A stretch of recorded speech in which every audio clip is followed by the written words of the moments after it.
outlook for the global energy mix, that is the various shares of the primary energy sources used in electricity generation, is a key factor for commodity demand.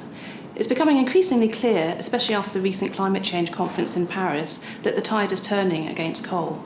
There's various reasons for this. There's obviously efforts to tackle global carbon emissions, but there's also concerns about pollution in countries like China. The key beneficiaries of these trends are going to be renewables and gas. Even under the most conservative scenarios, the share of renewables in the energy mix is expected to double to more than 11% by 2030. At the same time, the share of gas, which is already over 20%, is expected to increase moderately over the same period.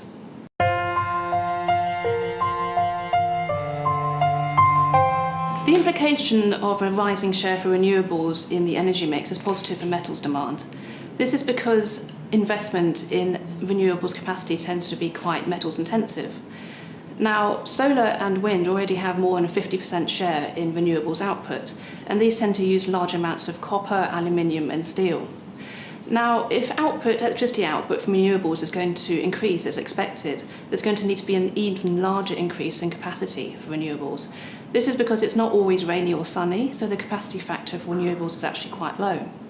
At the same time, if there's going to be an increase in electricity output from gas, there will need to be a big increase in the pipeline infrastructure so that gas can be delivered from the gas field to the power station. So this will require a lot of steel, especially flat products.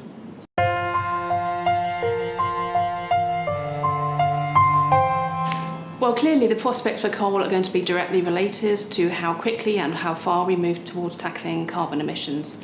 Having said that, even under the most green scenarios, coal is expected to retain a significant share of the energy mix over the forecast period. Also, where coal does continue to be used, this is good news for high quality coal, for example, the type of coal that is exported from Australia and the US to power stations.